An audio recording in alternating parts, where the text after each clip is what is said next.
मनन कर रहा था, चिंतन कर रहा था और नबियों के बारे में बातचीत कर, नबूवत की सेवकाई के बारे में मैं देख रहा था, है ना। तो हम सभी को मालूम है कि हम अंत के उन दिनों में पाए जाते हैं जबकि परमेश्वर सामर्थ्य नबियों को उठा रहा है और आज नबियों की कमी नहीं है, परंतु आज की कलीसिया उन्हें पहचानने में चूक रही है। बस इतना समस्या है, कौन सही में नबूवत की सेवकाई कर रहा है या कौन केवल नबी होने का नाटक कर रहा है, इसको पहचानने में कलीसिया चूक रही है। बस यही समस्या है। परंतु हम लोग एक ऐसे युग में पाए जाते हैं कि परमेश्वर सामर्थ्य नबियों को भी उठा रहा है, ऐसा नहीं कि नबी लोग नहीं है। तो आइए हम इसी मूल सच्चाइयों को जानने का प्रयास करेंगे। अगले कुछ अध्ययन में मैं इस विषय पर बातचीत करूंगा, फिर जरूर तंबू वाले विषय पर मैं आऊंगा। थोड़ा सा टेस्ट बदल रहा हूँ आप लोगों का, है ना। तो मैं आज संदेश के माध्यम से परमेश्वर बाइबल के द्वारा की गई प्रतिज्ञाओं और नबियों के कार्य के संबंध में हम लोग मंथन करेंगे, विचार करेंगे, मेडिटेट करेंगे, मनन करेंगे, है ना। तो पिछले 25 वर्षों में मैंने इन सच्चाइयों में बहुत विचार किया। 25 साल की सेवकाई हमारी हो गई। 2000 ईस्वी से फुल टाइम मिनिस्ट्री में मैं जुड़ गया और कई स्थानों में मैंने प्रचार किया, सेवकाई किया, छोटी बड़ी हर सभाओं में प्रभु ने मुझे इस्तेमाल किया। और इसलिए जो मैंने जाना जिस बात को, नबी जो नबूवत की जो सेवकाई है, भविष्यवाणी, प्रोफेट वाली सेवकाई, उसको बता पाना इतना आसान भी नहीं है, बहुत बड़ा सब्जेक्ट है। लेकिन मेरे अंदर इस विषय में अनेक बातों को बताने का एक बोझ और ललक है, परंतु यहाँ मैं नबियों के कार्यों के बारे में आपको मूल सच्चाई बताने की कोशिश कर रहा हूँ। और अनेक लोगों ने नबियों के विभिन्न पहलुओं पर अलग अलग चित्रण किया है।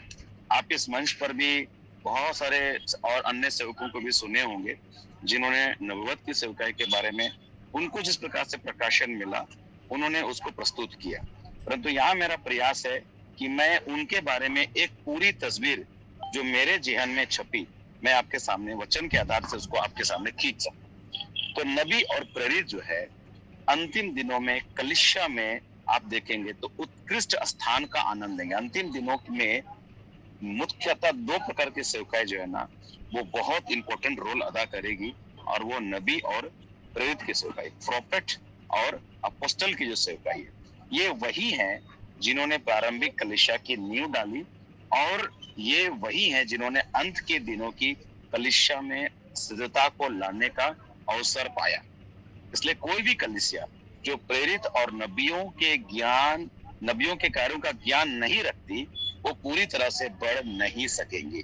याद रखिएगा, ध्यान से सुनिएगा, कोई भी कलीसिया अगर प्रेरित और नबियों के कार्यों का ज्ञान नहीं रखती है तो वो पूरी तरह से बढ़ नहीं सकेगी। अनेक बाइबल के ज्ञाता हैं जो ये जोर देते हैं कि प्रेरितों और नबियों के कार्य और सेवाओं में प्रथम कलीसिया के साथ विराम लग गया है। ऐसा नहीं है। बहुत सारे लोग बोलते हैं कि वो कलीसिया, वो जो प्रथम शताब्दी की जो कलीसिया थी वहीं उनकी सेवकाई थी और अब खत्म, अब केवल पास्टर हैं, प्रचारक हैं, शिक्षक हैं। लेकिन ऐसा नहीं है। उसकी जो सेवकाई है वो आज भी जारी है और आपको बताना चाहते हैं अंतिम दिनों में भी इनकी एक महत्वपूर्ण सेवकाई है और हो रही है और होंगी। बस समस्या ये है कि हम पहचान नहीं पा रहे हैं कि सच्चे नबी कौन है, सही नबी कौन है। बस इसको पहचानने में कलीसिया चूक रही है। तो उन दिनों हम लोग देखते हैं, एक वचन हम लोग खोलेंगे, पहले इफिसियों 2:20 देखिएगा, वहां पर क्या लिखा है। इफिसियों 2:20, मेहरबानी करके कोई इसको पढ़ने में मदद करेंगे। इफिसियों 2:20। और प्रेरितों और भविष्यवक्ताओं की नींव पर जिसके कोने का पत्थर मसीह यीशु स्वयं है बनाए गए हो। देख रहे हैं यहाँ पर क्या बोल रहा है, प्रेरितों और भविष्यवक्ताओं की नींव पर जिसके कोने का पत्थर क्या है, मसीह यीशु स्वयं ही है, क्या किए गए हो, बनाए गए हो। देखिए, प्रेरितों और भविष्यवक्ताओं की नींव पर जिसका कोने का पत्थर कौन है, यीशु मसीह, तुम बनाए गए हो। यानी कलीसिया जो है, आरंभ की कलीसिया या अंतिम समय की कलीसिया भी है, ये 2 मुख्य सेवकाई के आधार पर ही दृढ़ होगी। पहली कलीसिया जो है इन प्रेरितों और भविष्यवक्ताओं की नींव पर जिसके कोने का पत्थर कौन है, यीशु मसीह स्वयं ही बनाए गए हो। यानी कलीसिया जो बनती है वो इन दो मुख्य सेवकाई की वजह से ही बनती है और बढ़ती है, इस वचन के आधार से, है ना। और जब हम प्रेरितों के काम 4 का 11 और 12 पढ़ेंगे तो वहां क्या लिखा है कि उसने कुछ को प्रेरित नियुक्त करके, कुछ को नबी नियुक्त करके, कुछ को सुसमाचार सुनाने वाला नियुक्त करके, और कुछ को रखवाले और उपदेशक नियुक्त करके दे दिया। यानी 5 प्रकार के सेवकाई के बारे में इफिसियों 4 का 11-12 आपने बहुत बार पढ़ा होगा। ये इसलिए ताकि पवित्र लोग सिद्ध हो जाएं और सेवा का काम किया जाए और मसीह की देह क्या करे, उन्नति पाए। यानी कलीसिया अगर उन्नति करेगी, मसीह की देह कौन है, कलीसिया, चर्च, अगर चर्च उन्नति करेगी तो ये 5 सेवकाई में उसका योगदान होना बहुत जरूरी है। परंतु न्यू किसमें डाली गई, प्रेरितों और भविष्यवक्ताओं के सेवकाई से। ये 5 प्रकार की सेवकाई बनी रहेंगी जब तक कि हम सब विश्वास और परमेश्वर के पुत्र की पहचान में एक ना हो जाएं और एक सिद्ध मनुष्य ना बन जाएं और मसीह के पूरे डील डोल तक ना बढ़ जाएं। इफिसियों 4 का 3 ये कहना है कि प्रेरितों की और नबियों की सेवा प्रारंभिक कलीसिया तक ही सीमित रही, सत्य का मजाक उड़ाना है, ऐसा नहीं है। बहुत लोग बोलते हैं कि नहीं, वो जो सेवकाई है वो प्रेरितों के समय या नबियों के समय में ही थी और खत्म हो गया, आरंभ की कलीसिया में ही था, है ना। तो ऐसा नहीं है मेरे प्रियो, ये ऐसा अगर हम बोल रहे हैं तो ये सत्य का मजाक है, आज भी है। समस्या ये है कि आज की कलीसिया उनको पहचानने में चूक रही है कि कौन सही नबी है या गलत, झूठा नबी है या सही नबी है, उसको पहचानने में हमसे गलतियां हो रही है और हम किसी को भी फॉलो कर रहे हैं। कुछ भी आम इमली भविष्यवाणी कर रहा है और उसको फॉलो कर रहे हैं। जैसे मैं अभी आया यहाँ, कुछ लोग मुझसे बात कर रहे थे, अभी यहाँ मैं आया था तो बहुत सारे जवानों से मेरी बातचीत हो रही थी, तो कुछ जवान लोगों ने कहा, पास्टर जी क्या नबी इस विषय पर भविष्यवाणी करेगा? तो मैंने बोले क्या? मैं बाजा बजा रहा था और हमारे टीम के हर एक लोगों के बारे में अचानक बोला कि हमको सबके बारे में भविष्यवाणी करना है। तो ज्यादातर लोगों की शादी की भविष्यवाणी की। मुझको बोला कि तुमको जो है, एक भाई जिसका नाम इमानुएल है, उसको बोला तुमको गोरी लड़की मिलेगी और तुम ना गुप्त में लड़की के लिए प्रार्थना कर रहे हो कि शादी के लिए। वो बोला मैं आज तक इसके लिए प्रार्थना ही नहीं किया हूँ और मुझे तो कभी भी गोरी हो या सांवली हो इसका कोई फर्क नहीं पड़ता। क्या भविष्यवक्ता केवल इसी के लिए भविष्यवाणी करेगा? तो आज के समय में भविष्यवक्ता किस प्रकार की भविष्यवाणी कर रहा है आप देखिए, वो केवल भौतिकता की बात कर रहे हैं। पूर्व समय के भविष्यवक्ता किस प्रकार की सेवकाई करते थे। तो इसी वजह से संदेह बन पड़ता है कि क्या सही में आज के समय में नबी और प्रेरित का जो सेवकाई है या खत्म हो गया उसके सेवकाई के साथ, पुराने सेवकाई के साथ।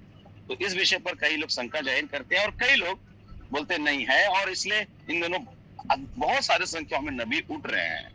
परंतु अब आपके पास इस बात का ज्ञान होना बहुत जरूरी है कि कौन सच्चा नबी है, कौन झूठा नबी है, क्योंकि हम बहुत सारे लोगों का अनुसरण कर रहे हैं। तो अगर हम बोलेंगे कि प्रेरितों की और नबियों की सेवा प्रारंभिक कलीसिया तक ही सीमित थी, तो ये सत्य का मजाक है, ये पूर्णतः शैतान द्वारा अपनी जगह तैयार करना है। मुझे वास्तव में दुख होता है जब अच्छे विश्वासी भी ऐसी गलत शिक्षा के शिकार हो जाते हैं। आज जितने भी नबी की सेवा को मानते हैं उनमें नबी के अंश दिखाई देते हैं। उदाहरण के लिए उन्हें एलिया का व्यक्तित्व या यूहन्ना बपतिस्मा देने वाला का व्यक्तित्व उनके दिमाग में विद्यमान पाया जाता है। अतः वे प्रत्येक नबियों को क्या सोचते हैं? कठोर। क्योंकि आप देखेंगे यूहन्ना कठोर प्रचार किया, एलिया का भी वैसा ही आप देखिएगा। परंतु बाइबल नबियों के विभिन्न पहलुओं को जो है ना चित्रित करती है ना। तो केवल ऐसा नहीं कि पश्चाताप, लेकिन कई जगह में उन्होंने बोला आनंदित और मगन हो, जय जयकार करो, उत्साह पूर्वक जय जयकार करो, है ना, और भजन गाओ। तो ये जो है ना नबूवत संबंधी कथन है, जैसे भजन संहिता 98 का 4 में लिखा हुआ है।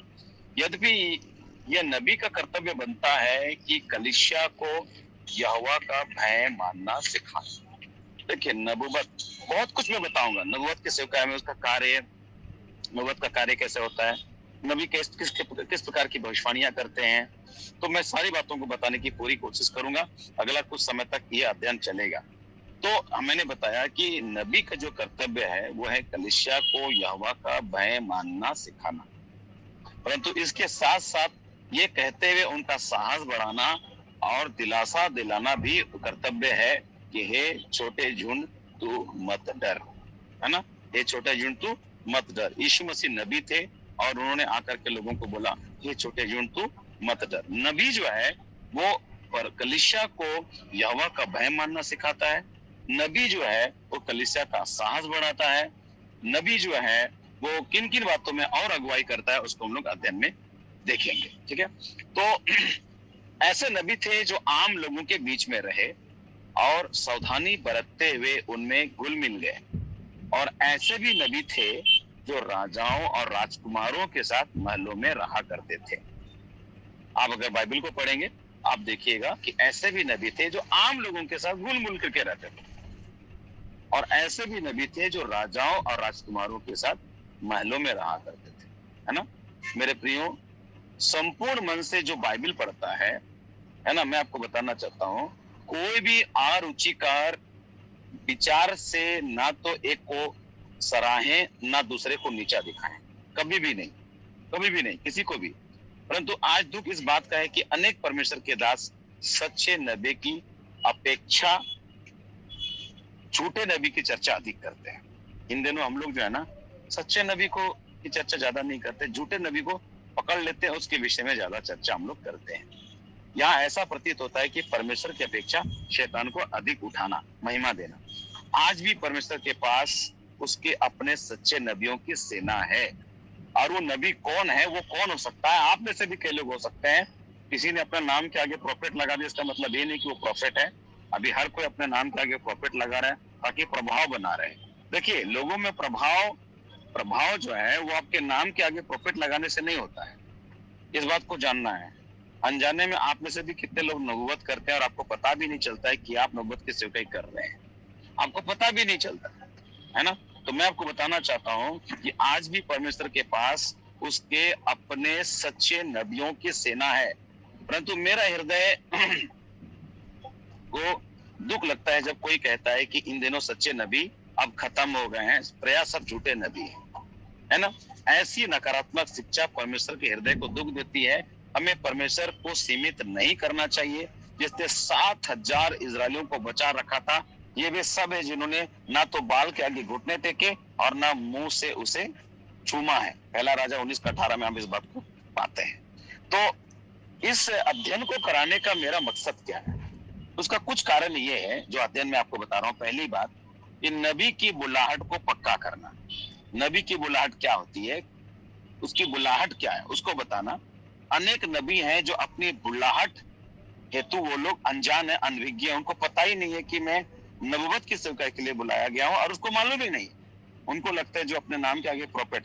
देखिए, हम लोग, किसी ने हमें प्रॉफिट कहा नहीं, हमने अपने खुद अपने आप को घोषणा कर दी। हमारी सेवकाई से लोग हमें बताना शुरू कर देंगे कि ये प्रॉफिट है, लेकिन आज लोग अब खुद से अपने नाम के आगे प्रॉफिट लगा दे रहा है ना।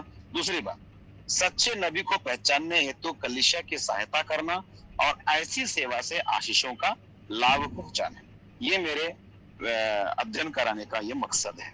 और तीसरी बात, कलीसिया को प्रार्थना हेतु चुनौती देना। कलीसिया को बोझ के साथ प्रार्थना करना है जिससे परमेश्वर सामर्थी नबी खड़े कर सके। तो इन अंतिम दिनों में मैं नबूवत की सेवा के विषय में खुद भी बहुत जानने का इच्छुक हूँ, है ना। तो इसलिए आप लोग बहुत ही तन मन से परमेश्वर के वचन को सुनिएगा, जो मैं अगले कुछ समय तक अध्ययन करवाऊंगा। बहुत सारे सवाल जो आपके अंदर होंगे, और वो प्रचार के दरमियान ही आपको उत्तर भी मिलता चला जाएगा। और अगर आपके पास कुछ सवाल होंगे तो आप उसको नोट डाउन कीजिएगा, और हम लोग मिल करके उसका आंसर को हम लोग ढूंढेंगे। ये स्टडी है, ये प्रचार नहीं है। मैं प्रचार नहीं कर रहा हूँ, मैं स्टडी कर रहा हूँ। मैं अभी ठंड में बैठा हुआ हूँ और मेरा बैग में मेरे गर्म कपड़े भी चले गए। मैं यहाँ बता रहा हूँ आप लोगों को। मुझे अरेस्ट करना चाहिए था क्योंकि मेरी तबीयत इतनी अच्छी नहीं है, लेकिन भी मैं बोला नहीं, बुधवार है, आना है मुझे। और मैं यहाँ पर देखिए शोर शराबे के बीच में यहाँ पर मैं आपको सुना रहा हूँ, क्योंकि मुझे लगता है कि आज वचन के शिक्षा का कहीं ना कहीं कमी है। हम लोग ज्यादातर, अभी मैं बातचीत कर रहा था, हीलिंग मीटिंग बोलने से हिलते हुए लोग पहुंच जाएंगे। टीचिंग सेमिनार बोलने से कितना आदमी आता है बताइए। जब हीलिंग मीटिंग होगा, बड़ा नाम आएगा, तो हम लोग कहाँ से लोग जुड़ जाते हैं। ऐसा नहीं है, आपके पास भी वो है, हमारे लोकल पास्टर लोगों के पास भी है, लेकिन हमने अपने पासवानों को समझा नहीं, और उस पासवान ने भी अपने बुलाहट को ठीक से समझा नहीं, इसलिए हम लाभान्वित नहीं हो रहे। तो परमेश्वर की आत्मा एक प्रचंड हवा के समान हर जगह बह रही है मेरे प्रियो, इसमें कोई संदेह नहीं है। हर समय प्रभु की आत्मा का जब जब चलन होता है वहां नबूवत की लहर पाई जाएगी। ऐसे ही नबूवत की लहर इन दिनों हमारे बीच में है। यदि हम इस चलन को ना जान पाए यह हमारे लिए बड़े ही दुख की बात होगी। मैं आपको बताना चाहता हूँ मेरे प्रियो कि बाइबल के समस्त संतगण जो है वो नबूवत करने वाले लोग थे। आदि मनुष्य जिसको हम बोलते हैं आदम एक नबी था। आदि मनुष्य आदम एक नबी था। उसने क्या किया? उसने समस्त जानवरों, आकाश के पक्षियों और भूमियों के सारे जीव जंतुओं के नाम रखे। उसने घोषणा किया और जिस जिस का नाम उसने घोषणा किया वो नाम आज तक है। उसने नबूवत की, भविष्यवाणी की, यानी भविष्य के लिए भी इस पशु का नाम ये होगा, ये होगा, ये होगा। उसने क्या की? नबूवत की। नबूवत का मतलब भविष्य की बात को जाहिर करना, प्रकट करना। परमेश्वर की योजना में वो शामिल था। तो ये नबूवत का अभिषेक था जिससे उसने समस्त पक्षियों और जानवरों के नामों को रखा। उस स्त्री के बारे में जो पुरुष में से रची गई थी उसका भी नामकरण उसने दिया। नबूवत संबंधी स्पष्ट अंतर्दृष्टि प्राप्त थी उनको। यद्यपि वो गहरे नींद में सोया, उसने परमेश्वर के साथ निकटता से सहभागिता का आनंद लिया जैसे कि प्रत्येक अन्य नबियों ने। तो हम देखते हैं आदम भी एक नबी था, लेकिन कई लोगों ने बोलते हैं कि नहीं, ऐसा नहीं है, आदम तो कोई भविष्यवाणी किया ही नहीं। अरे भविष्य में जो भी जीव जंतु का जो भी नाम होगा उसने ही तो घोषणा किया था। नबी कौन होता है? परमेश्वर के वचन की घोषणा करने वाला, है ना? तो आप देखिएगा तो हाबिल ने भी नबूवत की थी। हाबिल में भी नबूवत संबंधी अभिषेक था। आप बोलेंगे हाबिल का तो बहुत ज्यादा सेवकाई नहीं हुआ, तो कैसे उसने नबूवत की सेवकाई किया? आप देखिएगा उत्पत्ति 4:4 में कि वहां पर जो बलिदान को लेकर के आ रहा है, तो ये उसके कार्यों से स्पष्ट है कि कैसे वहां भेड़ों के पहलौठे बच्चे की चर्बी लेकर के आया, है ना? और ये क्या हुआ? ये नबूवत की सेवकाई, यानी भविष्य में यीशु का लहू, यीशु का बलिदान, उस पूर्व ज्ञान को उसने अपने कार्य के द्वारा प्रकट किया। इसलिए हाबिल को इब्रानी 11 में विश्वास का वीर भी कहा गया। उसने क्या विश्वास दिखाया? भविष्य में इसी प्रकार बलिदान होगा, परमेश्वर का पुत्र मेमना बन करके आएगा और अपने आप को बलिदान करेगा। तो उसने ये कार्य करने के द्वारा जो बलिदान को उसने लेकर के आया, ये नबूवत संबंधी बलिदान यीशु के लहू का पूर्व ज्ञान है जो हाबिल के पास था। यानी हाबिल भी एक नबी था। हनोक आदम की 7वीं पीढ़ी है। आप सबको मालूम होना चाहिए, हनोक जो है आदम की 7वीं पीढ़ी है। ठीक है? आप लोग सुन रहे हैं मुझे?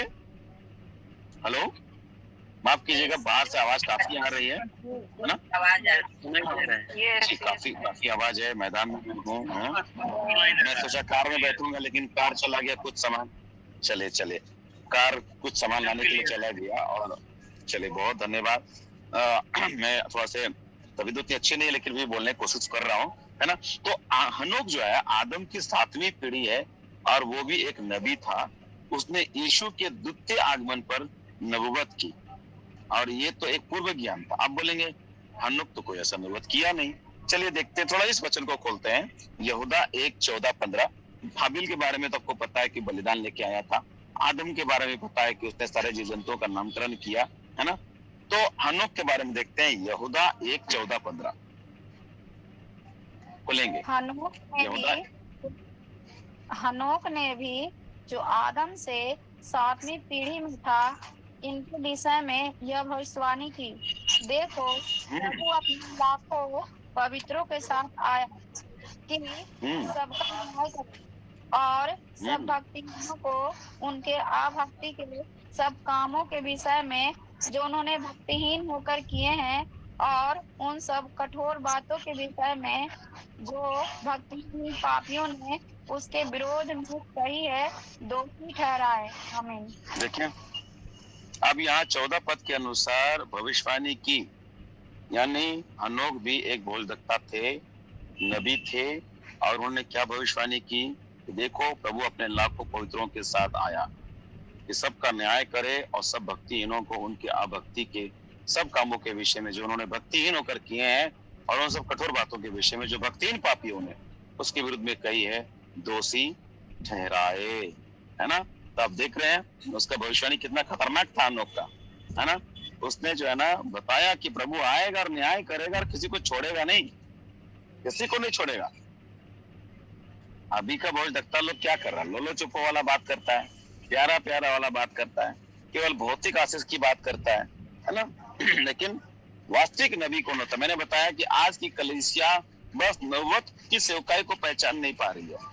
नबूवत की सेवकाई गलत नहीं है, आरंभ की कलीसिया और अंत की कलीसिया को दृढ़ करने वाली जो मुख्य सेवकाई है, 5 प्रकार के सेवकाई में यही 2 सेवकाई है, नबूवत और प्रेरित, प्रोफेट एंड अपोस्टल मिनिस्ट्री। यही 2 लोग जो है ना सेवकाई को दृढ़ करेंगे इफिसियों 2:20 के वचन के अनुसार, ठीक है। तो हनोक ने भी भविष्यवाणी की और ये यीशु के द्वितीय आगमन की परम भविष्यवाणी की। सोच लीजिए हनोक कब का है? 7वीं पीढ़ी का। यहाँ बताया गया 7वीं पीढ़ी, आदम का 7वीं पीढ़ी। वो यीशु के बारे में बात कर रहा है। सोच लीजिए यीशु के बारे में बात कर रहा है। वो यीशु कब आया?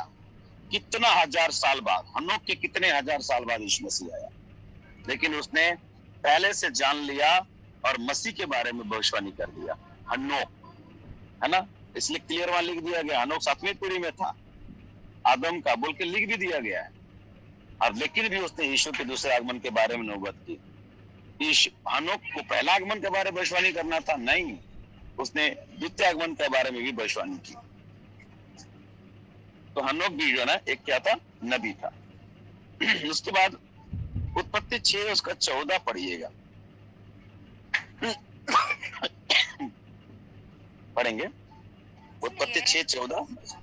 इसलिए तू गोपेर वृक्ष की लकड़ी का एक जहाज बना ले, उसमें कोठरियां बनाना और भीतर बाहर उस पर जाल लगाना। आमीन। और 22 पद पढ़िएगा इसका। परमेश्वर की इस आज्ञा के अनुसार नूह ने किया। देखिए नूह जो है परमेश्वर की आज्ञा के अनुसार किया। नूह एक अलग प्रकार का नबी था जिसे परमेश्वर ने विशेष प्रकाशन दिया था। वो परमेश्वर के साथ साथ चलता था और उसको सारी लंबाई, चौड़ाई और ऊंचाई ज्ञात थी, और उसने उसी हिसाब से क्या बनाया? जहाज बनाया। और उस धर्मी परिवार को परमेश्वर को कैसे बचाना था, और उस जो है ना उस जिन पशु पक्षियों को बचाने की आज्ञा प्रभु ने दी थी, शुद्ध और अशुद्ध जानवरों का जो जोड़ा बनाया गया था, कैसे परमेश्वर ने नूह के द्वारा व्यवहार में लाया, है ना। तो ये एक अलग प्रकार का नबी था। इसको अलग प्रकार का प्रकाशन दिया गया था कि भविष्य में क्या होने वाला है जो उस समय के लोगों को पता नहीं था। और वो नूह के ये सेवकाई से हंस रहे थे। नूह चेता रहा है कि भैया ऐसा कुछ होने वाला है। आज तक एक बारिश का बूंद नहीं गिरा है, ओस से भूमि सींची जाती थी, और ये बोलता है जल प्रलय होगा। कौन नहीं हंसेगा बताइए? बालू में जहाज बना रहे हैं। कितने साल लगे थे जहाज बनाने के लिए नूह को? कोई बता सकते हैं? 120 साल।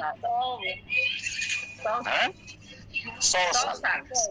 जी 100 साल, सही बात है। 500 आप देखिएगा ना, 500 उसका उत्पत्ति में आप पढ़ लीजिएगा। दोनों एक जो नूह का वर्णन जहाँ पर मिलेगा आपको, उससे जो उत्पन्न हुआ 500 साल का, उसके बाद फिर वहां से जहाज बना 600 साल की उम्र में वो अंदर घुसा, यानी करीब 600 साल की उम्र में वो जहाज के अंदर घुसा, है ना। तो 100 साल ऐसा माना जाता है। कई लोग 120 भी बोलते हैं, लेकिन वहां पर 120 जो है ना वो आयु ठहराया गया था, आयु नहीं ठहराया गया था, ये युग ठहराया गया था। 120 नूह के साथ वाचा बांधा गया था। मनुष्य की जो आयु होगी वो 120, तो हिंदी में आयु लिखा हुआ है, ये आयु नहीं है, ये युग है। 120 ये जो है ये युग है, युग को दिखाता है। ये आयु को नहीं दिखाता है मनुष्य का, ये इतना आयु होगा बोल करके। इसका टीचिंग मैंने पहले दे दिया था, और आपको पता होना चाहिए कि एक ये जुबली वर्ष है। 120 जो है वो जुबली वर्ष है। 120 जो है वो जुबली वर्ष है। तो एक जुबली वर्ष होता है 50, तो 120 जुबली वर्ष मानव जाति के लिए ठहराया गया है। यानी 120 गुना 50 करेंगे तो कितना वर्ष होगा? कितना वर्ष होगा? कोई मैथमेटिक्स? 120 गुना 50 6000 6000 6000 और आपको पता है, हाँ 6000। तो अभी देखिए आदम से लेके यहाँ तक 6000 लगभग हो गया है, और 1000 वर्ष उसके लिए एक जो है ना, आप सभी को मालूम है कि एक दिन के बराबर है। तो 6000 वर्ष मतलब 6 दिन। 7वां दिन क्या किया? विश्राम किया। यानी कि प्रभु का विश्राम का टाइम आ गया है। हम अंतिम समय में है ना। 120 जो है वो जुबली वर्ष है। व्यवस्था में सिखाया गया, बताया गया कि तुम 50 वर्ष का एक जुबली वर्ष बनाना। तो 120वां आयु के बारे में बात नहीं हो रही थी, क्योंकि जब नूह से यह बात बताया गया उसके बाद तो लोग 300 400 500 साल तक जिंदा रहे नूह के बाद। तो परमेश्वर क्या यहाँ झूठ बोला? नहीं, वो 120 जुबली वर्ष जो मानव जाति के लिए ठहराया गया उसके बारे में भविष्यवाणी थी, और लगभग 6000 वर्ष कंप्लीट हो चुके हैं मेरे प्रियो। और आपको मालूम हो कि हम 7वें 1000 वर्ष में प्रवेश करने वाले हैं, यानी हम इस एंड टाइम में बिल्कुल आ गए हैं। और हमको नहीं पता कि क्या होने वाला आगे, लेकिन इतना तो है कि प्रभु का आगमन एकदम नजदीक है। तैयार हो जाइए, है ना। तो नूह भी एक अलग प्रकार का नबी था, और उसको भी एक विशेष प्रकाशन प्रभु ने दिया, और इस कारण से वो बड़ी ईमानदारी से उस जहाज को बना पाया। तो इस प्रकार से हम देखते हैं मेरे प्रियो कि अब्राहम, इसहाक, याकूब, यूसुफ, ये सब लोग नबी ही थे, और उन्होंने परमेश्वर की आवाज को सुना, दर्शन देखे, परमेश्वर के साथ साथ चले, और अपने भविष्य को ध्यान से उन्होंने निहारा। उन्होंने अपने बच्चों को भविष्य की संतानें कहकर भविष्यवाणी की, और पूर्वजों का अभिषेक जो उन पर था वही आज हमारे साथ है, आपके साथ है। आप में से भी कई लोग नबूवत की सेवकाई कर रहे हैं और आपको पता भी नहीं चल रहा है। ये बात हमें प्रेरणा देती है मेरे प्रियो कि हम अपने संतानों के विषय में नबूवत करें। जो कोई परमेश्वर के साथ चलेगा वो ऐसा ही अभिषेक को पाएगा। हालेलुया। अद्भुत है मेरे प्रियो। और नबूवत की आत्मा जो है, आप देखिएगा अद्भुत रीति से परमेश्वर ने उसको दे रखा है, लेकिन हमको नहीं मालूम, और हमने किसी खास बंदों को बना दिया कि यही नबी है, और हम कुछ भी नहीं है। मैं बताना चाह रहा हूँ कि आप में सभी कई लोग नबूवत की सेवकाई कर रहे हैं, और आपको पता भी नहीं चल रहा है कि आप नबूवत की सेवकाई कर रहे हैं, है ना। तो ऐसे अगर हम देखें तो मूसा, यहोशू, न्यायों के समय में बहुत सारे नबी लोग हुए, है ना। न्यायों के दिनों में अगर हम देखें तो अनेक नबी देखने को मिलते हैं। जब जब परमेश्वर का वचन दुर्लभ होता या कोई खास प्रकाशन ना मिल पाता, लोगों का पतन हो जाता था। परंतु जैसे ही नबी का आना होता था, मानो उन्होंने भोर का तारा देख लिया हो, और पश्चाताप करते, दृढ़ हो जाते थे। और जब कभी लोग परमेश्वर से, उसके मार्गों से विमुख होते, नबियों की वाणियां सुनाई नहीं देती थी, है ना। पहले शामिल 3:1। परंतु परमेश्वर अपनी बड़ी दया में होकर अपने लोगों के वास्ते अपने दूत के रूप में नबी भेजा करता था। वे जब नबी की बात पर मन लगाते, यह उनकी सुरक्षा का कारण बनता था। परंतु जब कभी वे परमेश्वर के नबियों की हंसी उड़ाते, उनकी बातों को तुच्छ जानते, ठट्ठा करते, परमेश्वर का क्रोध उन पर भड़कता था। तब प्रभु की दया उन पर नहीं होती थी। पुराने नियम का कुल सारांश यही है मेरे प्रियो। एक वचन मेरे साथ खोलिएगा, दूसरा इतिहास 36 का 14 और 16। अगर आज भी नबूवत की सेवकाई हम लोग, कई बार हमारा पास्टर प्रचार के द्वारा नबी भविष्यवाणी कर दिया और हम लोग बिलीव नहीं कर पाए, हमको पता ही नहीं चला उन्होंने नबूवत की सेवकाई कर दी। नबूवत की सेवकाई क्या है? वचन की घोषणा। देखिए दूसरा इतिहास 36 उसका 14 और 16। सब प्रधान याजकों ने और लोगों ने भी अन्य जातियों से घिनौने काम करके बहुत बड़ा विश्वासघात किया, और यहोवा के भवन को था अशुद्ध कर डाला। और उसके बाद 16, परंतु वे परमेश्वर के दूतों को कत्थों में उड़ाते, उसके वचनों को तुच्छ जानते और उसके नाभियों की हंसी करते थे। अतः यहोवा अपनी प्रजा पर ऐसा झुंझुला उठा कि बचने का कोई उपाय न रहा। देख रहे हैं, इस अंतिम समय में भी अगर आप नबूवत की सेवकाई को नहीं पहचान पाएंगे ना, आप बच नहीं पाएंगे। इसलिए अंदाजे किसी भी नबी को फॉलो मत कीजिए। आपका पास्टर भी कई बार नबूवत का सेवकाई किया और आपको पता भी नहीं चला। आपके बीच में भी जो प्रार्थना करने वाले प्रेयर वॉरियर्स है, योद्धा लोग हैं, उनमें से कई लोगों से परमेश्वर व्यवहार कर रहा है और आपको पता भी नहीं चल रहा है। आपको लग रहा है नहीं, स्पेशली जिसके नाम के आगे प्रॉफिट लिखा होगा वही है प्रॉफिट। नहीं मेरे प्रिय, मैं आपको बताना चाहता हूँ कि वो नबूवत का जो अभिषेक है वो परमेश्वर के वचन पर विश्वास करने वाले तब हर बच्चों के पर में है। और आप अनजाने में परमेश्वर के वचन की घोषणा कर चुके होते हैं, भविष्यवाणी के तौर पर बोल रहे होते हैं, लेकिन उसको कई लोग नहीं समझ पाता है और इसी वजह से कई बार कलीसिया में समस्या आ जाता है। यहाँ पर इन लोग नहीं समझ पाया, उन्होंने उनको हंसी में उड़ा दिया। परमेश्वर के दूतों को लोग हट्टों में उड़ाते थे, है ना। आप में से कई लोग परमेश्वर के दूत के समान है, लेकिन कई लोगों ने समझ में आया। ये हमको सिखाएगा, ये हमको वचन बताएगा। कभी कभी तो परमेश्वर दूध पिवाओं के द्वारा अपनी महिमा करवाया, लेकिन कभी कभी हम नहीं सुन पाते हैं। कभी कभी बच्चों के मुख से भविष्यवाणी हो जाएगा, कभी कभी जिस पास्टर को सोचे भी नहीं उसके मुख से भविष्यवाणी का वचन आपको निकलेगा। जरूरी नहीं है, नेम फेम के पीछे मत पड़िएगा कि ये अंकित साजवान जी आएंगे, अरुल तोमर जी आएंगे, वही कुछ बोलेंगे। भैया ये आदर के पात्र हैं और हम भी उस मीटिंग में आए हुए हैं, जरूर ये आदर के पात्र है। सुनना है हम लोगों को, परमेश्वर इनको उठाया है, आशीषित किया है, इस्तेमाल किया है। लेकिन आपके बीच में भी कई लोग जो आपको अपने जीवन में आगे बढ़ाया, किसी ने आपको गवाही देकर के विश्वास में लाया और उनके मुख से भी कई बार आपके लिए भविष्यवाणी का वचन निकला है। आप में से भी कई लोगों ने किसी के लिए प्रार्थना करते समय भविष्यवाणी का वचन कहा होगा, लेकिन आपको पता भी नहीं चला। हमको लग रहा है कि नबी कुछ अलग होता है ना। तो ऐसा नहीं है। नबूवत की सेवकाई लगातार कलीसिया में चल रही है और आप नबियों को या नबूवत की सेवकाई को नहीं पहचान पा रहे हैं और हम लोग उसका मजाक उड़ा रहे हैं। जैसे उस समय के लोगों ने हंसी उड़ाया और परमेश्वर जो है झुंझला गया उनसे, है ना। इस प्रकार से उस समय हुआ था मेरे प्रिय, है ना। तो इस प्रकार हम देखते हैं कि नबूवत की सेवकाई समय समय पर होती रही, लेकिन कई लोगों ने हंसी में उनकी बातों को उड़ाया, उनको तुच्छ जाना, उनको ठट्ठा उड़ाया और इसलिए परमेश्वर का क्रोध को लोगों ने कमाया। ठीक है। हम लोग देखते हैं, अगर नबूवत की सेवकाई की बात करें तो मूसा तो एक महान नबी हुआ ही हुआ। साथ ही साथ हम लोग देखते हैं शामुएल नबी तक पहुंचते हैं हम लोग। शामुएल एक सामर्थी नबी के रूप में प्रकट हुआ। उसके दिनों में नबूवत की अच्छी शुरुआत हुई। शामुएल के समय में नबूवत की बहुत अच्छी शुरुआत हुई और ये सच है, यदि शामुएल के समय से समस्त नबियों ने जो भी नबूवत की है, वर्तमान समय की नबूवत की है, तो पतरस प्रेरित ने इस बात को भली भांति बताया है। देखिएगा प्रेरितों के काम 3 उसका 24 और 25, है ना।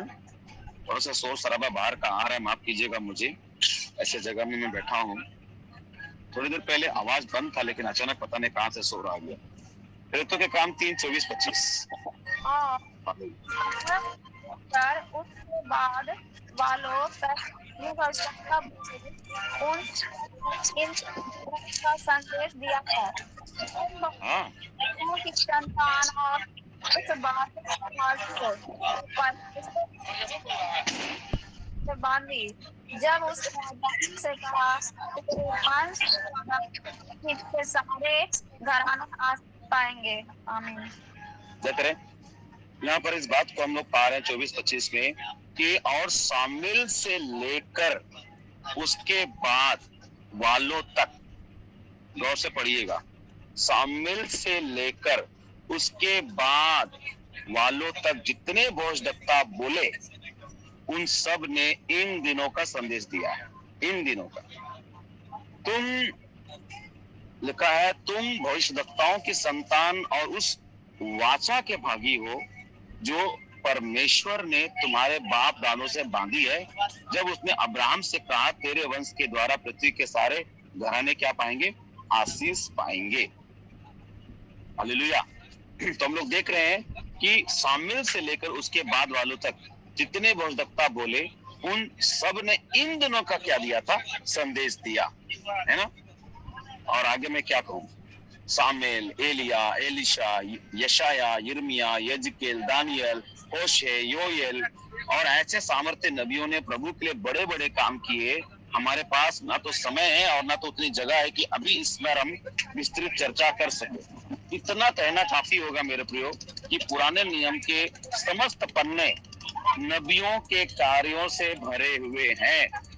और आरंभ की कलीसिया इन नबूवत की सेवकाई और प्रेरित की सेवकाई की बुनियाद पर थी, और इस अंतिम समय की कलीसिया भी नबूवत की सेवकाई और प्रेरित की सेवकाई से ही दृढ़ होगी। और कहीं ना कहीं ये सेवकाई पनपा तो है, परंतु सच्चे नबियों को पहचानने की चूक कलीसिया से हो गई, और इस कारण से कई बार हम गलत लोगों का अनुसरण कर बैठते हैं, और कई बार परमेश्वर का वचन का गलत व्याख्या होता है, और हम लोग अपने जीवन में आगे नहीं बढ़ पाते।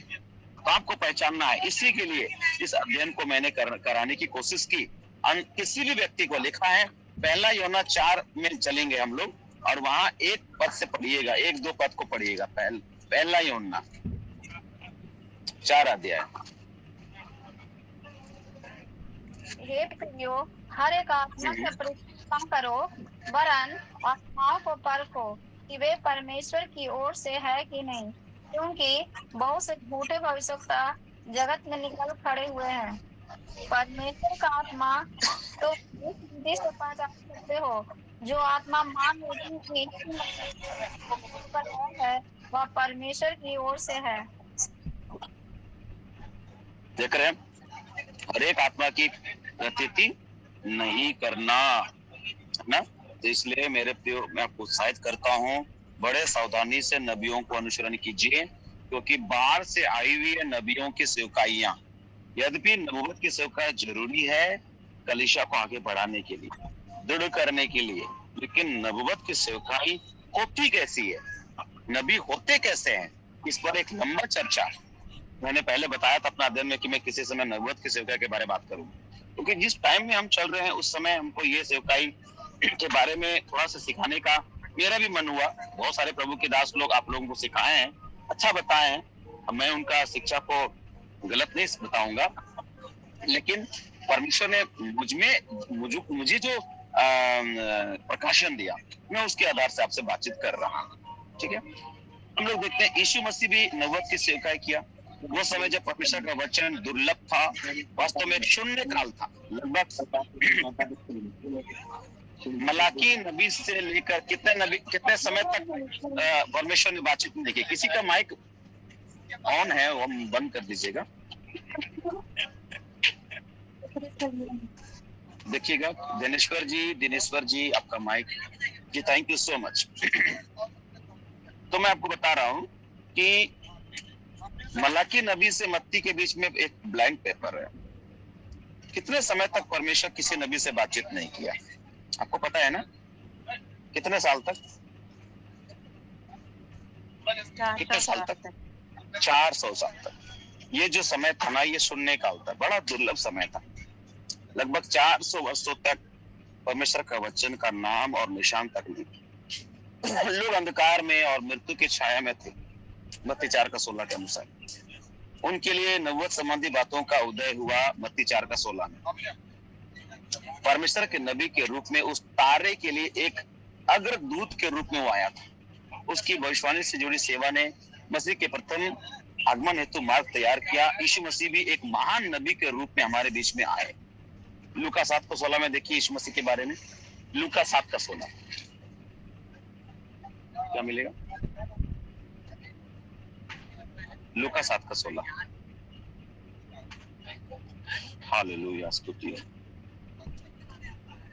लूका 7:16 से सब पर भय छा गया और करके कहने लगे, हमारे बीच में एक बड़ा उठा है और परमेश्वर ने अपने लोगों पर कृपा। देख रहे हैं, यीशु मसीह के बारे में लोग ऐसा बात कर रहे हैं। हमारे बीच में एक महान भोजदत्ता उठ खड़ा हुआ। यीशु मसीह भी एक महान भोजदत्ता थे, हम सभी को मालूम है। परमेश्वर यीशु के सम्मुख और समस्त मनुष्यों के सम्मुख कार्य और शब्दों दोनों से एक सामर्थी नबी था, है ना। परमेश्वर यीशु के सम्मुख, परमेश्वर यीशु मसीह भी परमेश्वर है। वो समस्त मनुष्यों के सम्मुख कार्यों और शब्दों दोनों से वो एक सामर्थी नबी था। लूका 24:19 देखिएगा। लूका 24:19। लूका 24:19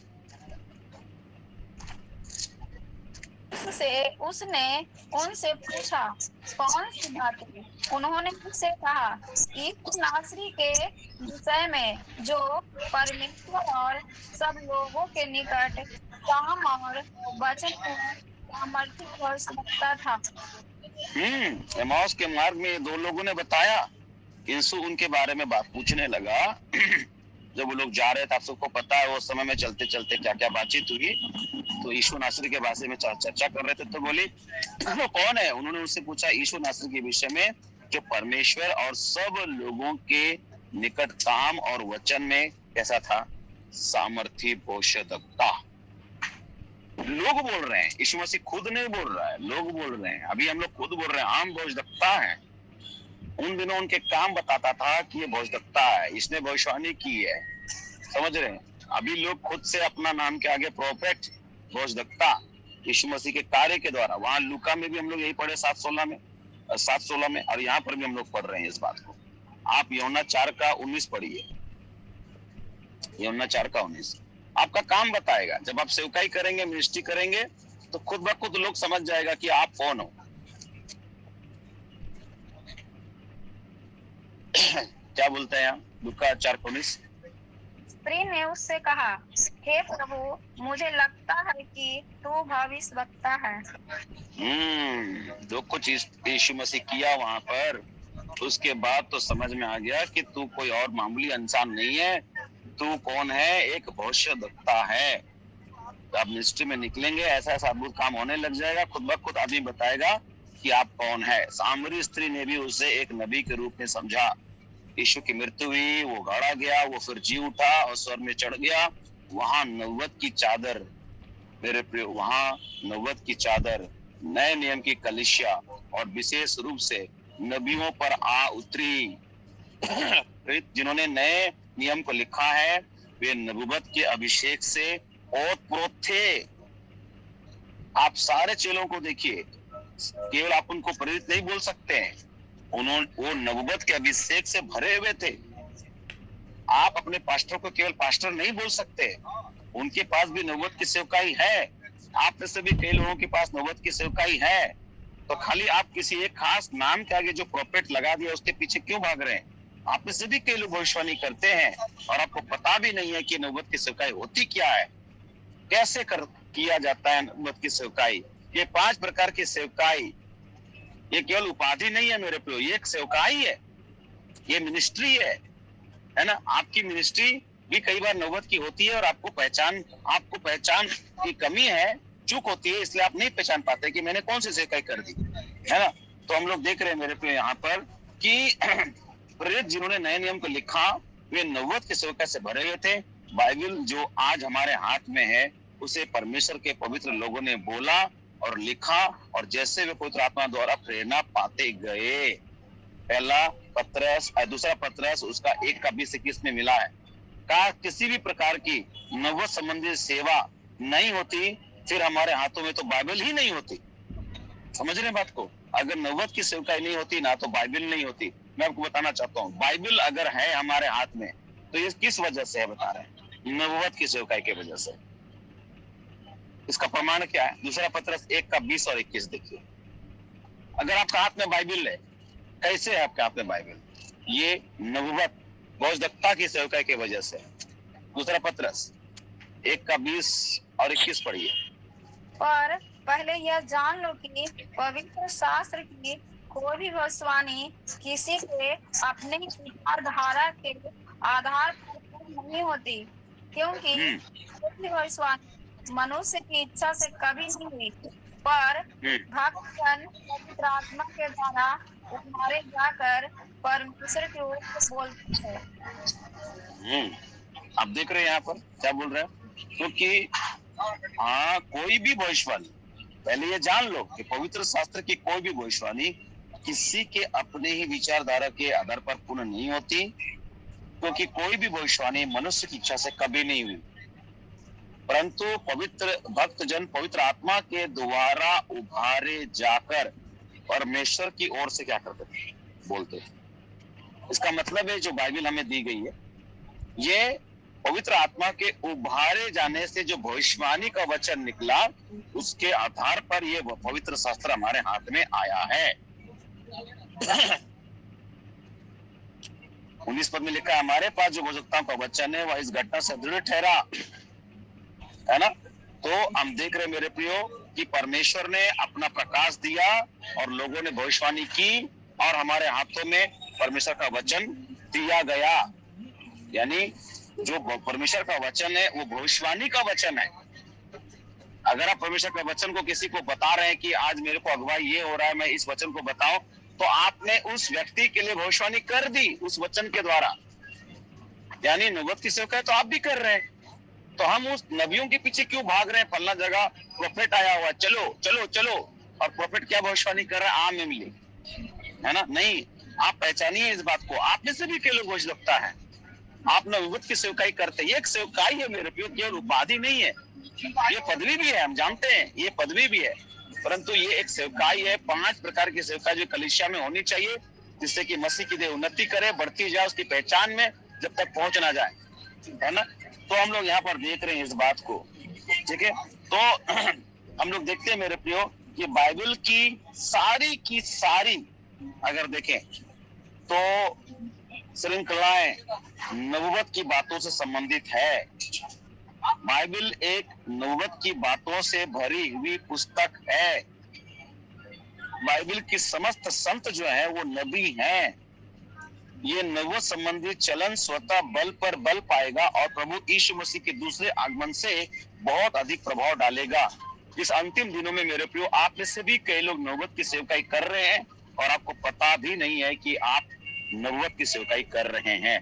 आपने तो केवल उस व्यक्ति को ही नबी ठहरा दिया जिसने अपने नाम के आगे प्रोफेट लगा दिया। तो इस तरह से मेरे प्रियो मैं आपको बताना चाहता हूं, इस नबूवत की लहर को चार स्तरों में बांटा जा सकता है। पहला स्तर है नबूवत की आत्मा। प्रत्येक परमेश्वर के संतान को नबूवत की आत्मा का अनुभव और आनंद मिल सकता है। ये हो सकता है। आप अपने को कमजोर मत समझिएगा, मैं यहाँ आप लोग सबको उत्साहित करने के लिए आया हूँ मेरे प्रियो। आप हैं और आप जानिए अपने बुलाहट को। आप कमजोर लोग नहीं है, आप दुर्बल लोग नहीं है। कब तक खाली दुआ कराते रहिएगा? समय आ गया है गुरु बनने का। कब तक दूध पीते रहेंगे? समय हो गया है, समय के विचार से गुरु होना है, ठीक है। तो एक तरह से कोई भी जो यीशु प्रभु की गवाही देता है वह इस नबूवत की आत्मा में पाया जाता है। ध्यान से सुनिएगा, कोई भी जो यीशु प्रभु की गवाही देता है वह इस नबूवत की आत्मा में पाया जाता है, क्योंकि यीशु की गवाही नबूवत की आत्मा है मेरे प्रियो। वचन के साथ दिखाऊंगा, प्रकाशित वाक्य 19:10 बोलेंगे। प्रकाशित वाक्य 19:10 पढ़िए। मैं उसको दंडवत करने के लिए उसके पांव पर गिर पड़ा। उसने मुझसे कहा, देख, ऐसा मत कर। मैं तेरा और तेरे भाइयों का संगी दास हूँ जो यीशु की गवाही देने पर स्थिर है। परमेश्वर ही को दंडवत कर, क्योंकि यीशु की गवाही भविष्यवाणी की आत्मा है। लिख रहा है तब मैं उसको दंडवत करने के लिए उसके पांव पर गिर पड़ा। यूहन्ना बोल रहा है, उसने मुझसे कहा, देख, ऐसा मत कर। मैं तेरा और तेरे भाइयों का संगी दास हूं। स्वर्गदूत बोल रहा है। स्वर्गदूत भी दंडवत करने से रोका यूहन्ना को। आज का सेवक लोग तो अपना दंडवत करवा रहा है। पतरस कुरनेलियुस को रोका दंडवत करने से, और यूहन्ना को स्वर्गदूत रोक रहा है। हमको दंडवत मत करो, हम तो संगी दास हैं। अरे हम दास हैं, हमको दंडवत करके कोई फायदा नहीं होगा। रोको भैया, महिमा प्रभु को दो। इंसानों को महिमा मिलने लग जा रहा है, ठीक है। तो हम लोग देखते हैं, देख, ऐसा मत कर। मैं तेरा और तेरे भाइयों का संगी दास हूं जो यीशु की गवाही देने पर क्या है, स्थिर है। और परमेश्वर ही को क्या कर, दंडवत कर, क्योंकि यीशु की गवाही क्या है, भविष्यवाणी की आत्मा है। यानी जो भी व्यक्ति यीशु की गवाही देता है उसके अंदर कौन सी आत्मा है? कौन सी आत्मा है?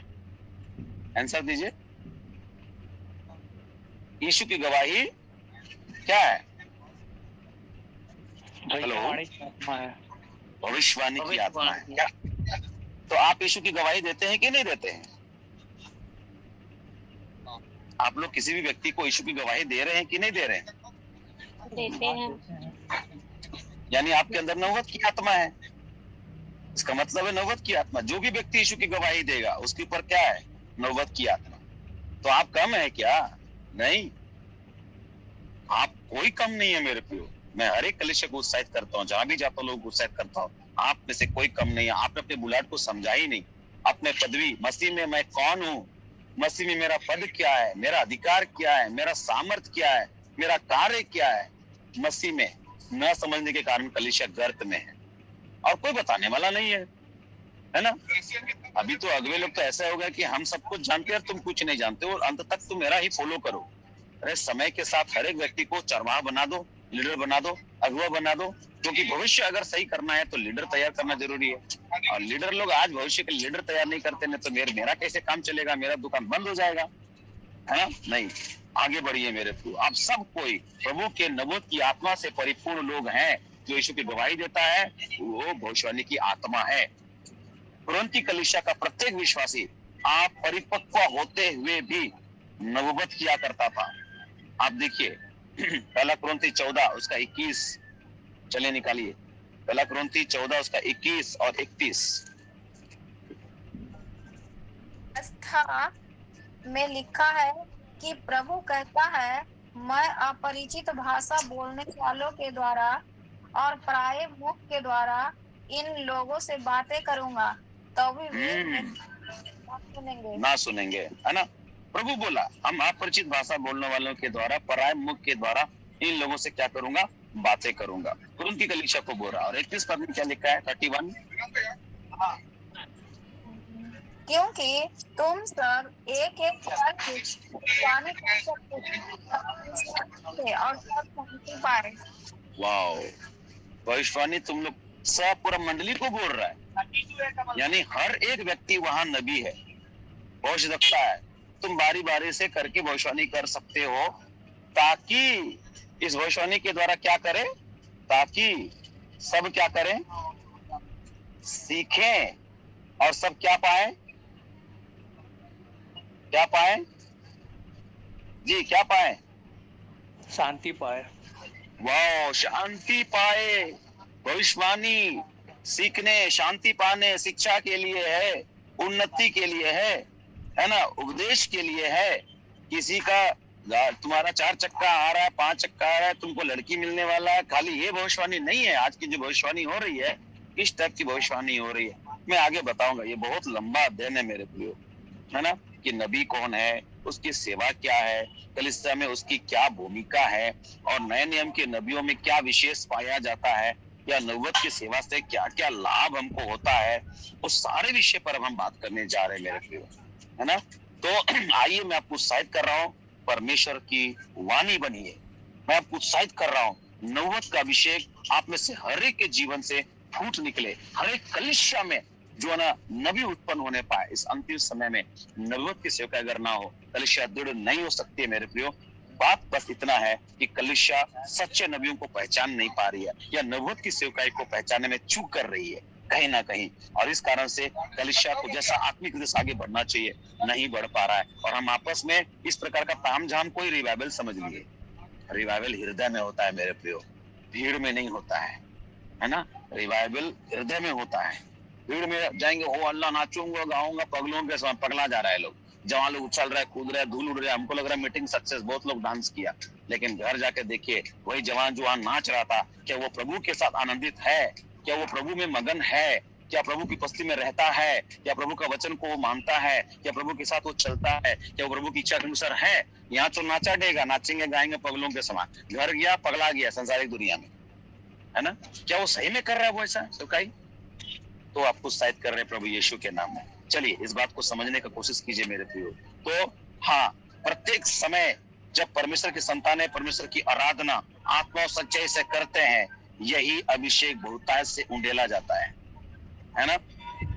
बहुत सारी विषय पर मैं बात कर सकता हूँ, लेकिन अब समय इजाजत नहीं दे रहा। 9 बज गए हैं हमारे, और बहुत सारे विषय, मैं इस विषय को आगे बढ़ाऊंगा मेरे प्रियो, और मैं बताने की कोशिश करूंगा कि कैसे जो है नबूवत का वरदान कार्य करता है, नबी कार्य करता है, और नबूवत की सेवकाई में क्या क्या चीजें होती हैं, मैं इन सारे विषयों पर बातचीत करूंगा। अगला कुछ महीनों तक इस विषय पर मैं अध्ययन करूंगा कि नबी जो है एक दर्शी होता है, नबी एक बोझ उठाने वाला होता है, नबी एक हलचल मचाने वाला होता है, नबी एक शिक्षा देने वाला होता है, ये युद्ध की प्रथम पंक्ति में खड़ा रहने वाला व्यक्ति होता है, ये कलीसिया के सुधार कार्य में महत्वपूर्ण सूत्रधार होता है, वो प्रोत्साहक होता है, उठाने वाला होता है, एक भक्ति में अगुवाई करने वाला अगुवा होता है, वो सेवकों का सेवक होता है, नबी लोगों का उत्थान करता है, पहाड़ों को समतल करने वाला होता है।